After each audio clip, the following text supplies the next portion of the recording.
Well, hello folks, welcome to World Cup Stories. This is our second team that we have taken on the managerial role of as we try and win or do as well as we can in the Qatar World Cup. Those who haven't been watching, I managed England previously without any restrictions. We did very well. I'm not going to give away how we did, but this time we randomly selected Uruguay. And we had a restriction, and the restriction was we had to have to change 4 players out of every starting 11 each time. So it's going to mean quite a lot of rotation between matches, which actually isn't the worst thing for this Uruguay side, and I'll show you why that is in a second. In this first episode, we're just going to be having a look through the squad and look at the tactic, and then have a look how we've done in pre-season and the group that we've got to deal with. Let's get into it. It's going to be each one of these. Remember, it's a short episode. Squad is the most important thing. Let's look through this. So we've gone with Muslera, the goalkeeper. He's 36.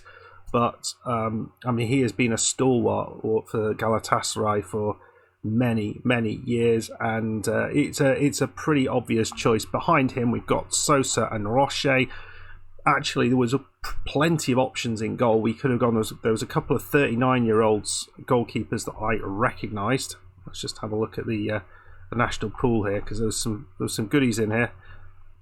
Yeah, Sebastian Vieira, and Martin Silva. 2 decent quality goalkeepers, but at 39, it's a bit old for the World Cup, isn't it? It really is.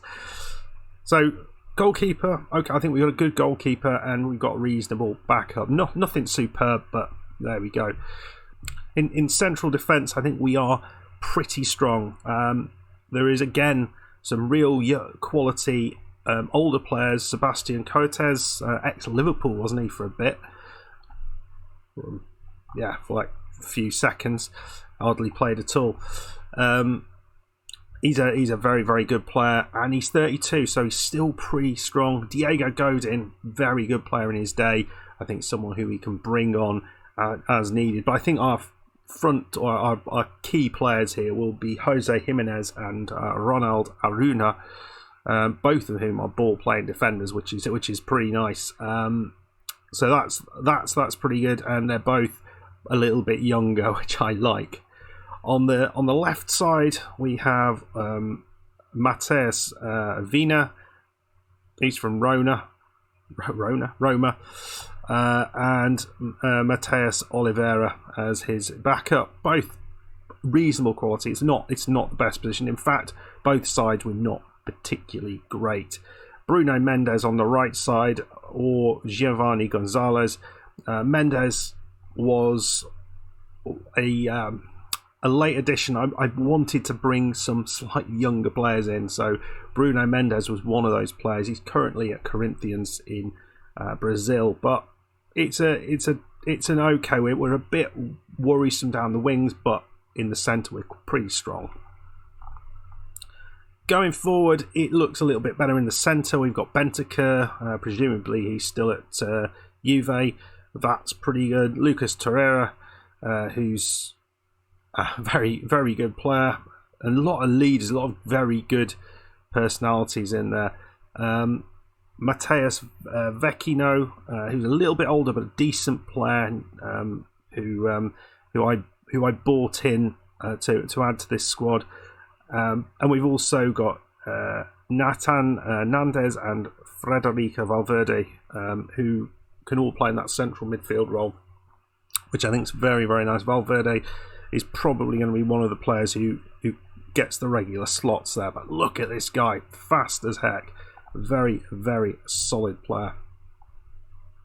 On the wings, we've got a whole bunch here. Nothing brilliant. I mean, Brian Rodriguez, who I thought was Costa Rican, but maybe that's a different Brian Rodriguez. Everyone is about 3-star. There's no real quality. Facundo Torres, Jonathan Rodriguez, Nico Lopez, Nicolas de la Cruz, and Georgian de la Rescata. Who is that? yeah, he's in. He was at. Yeah, he was in Uruguay, so he's not someone we'd be familiar with. So again, not that strong down the wing, not that strong down the down the wide. So we are going to be looking to play them maybe inside a little bit.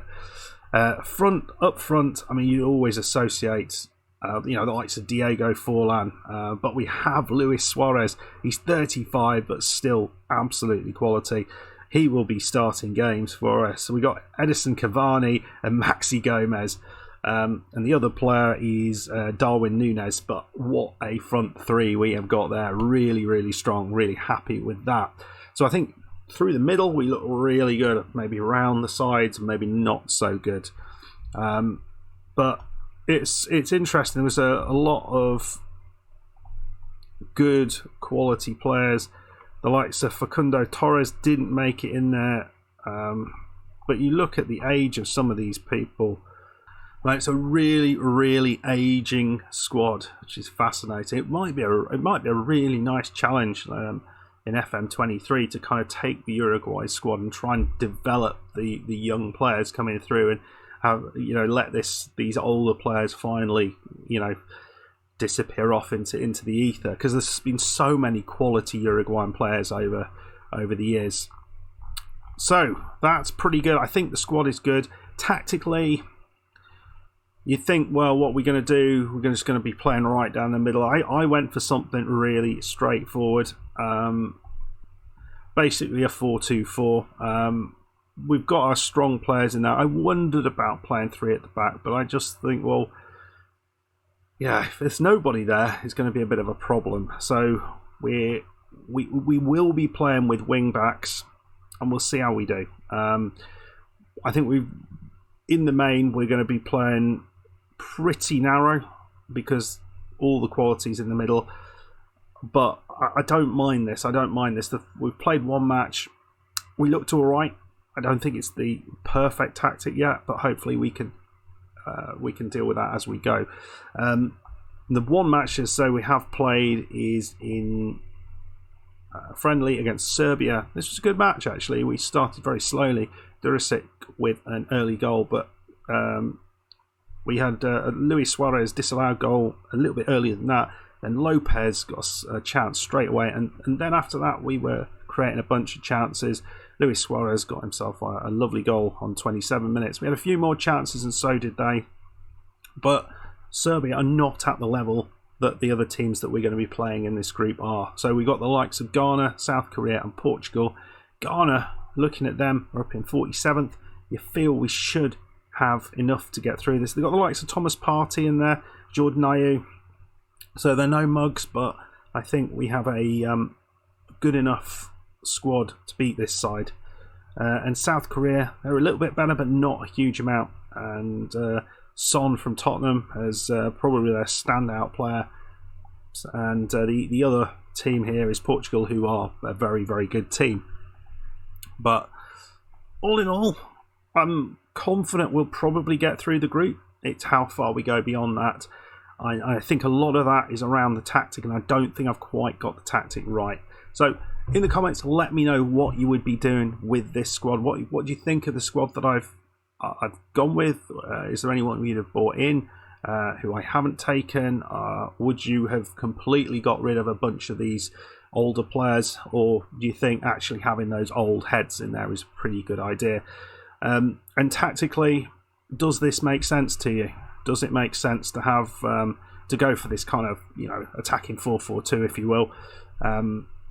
Pretty straightforward tactic, which hopefully will be enough to get past some of these other sides, and maybe we can tweak it a little bit as we go. Or should we play with three midfielders in the centre? Maybe go 4-3-3.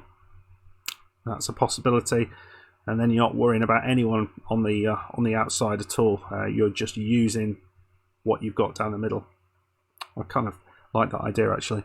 Anyway, folks, let me know in the comments. Be really interested to see what you think about this. We'll be playing Ghana in our first match, so hopefully we've got enough about us to win that match and start well. We don't want to go out in the group stages. Anyway, folks, hope you enjoyed this opening to the series. We'll be playing our first match in a couple of days. and we will see you there. Please like the video, subscribe to the channel if you are new, and I'll see you very shortly. Goodbye.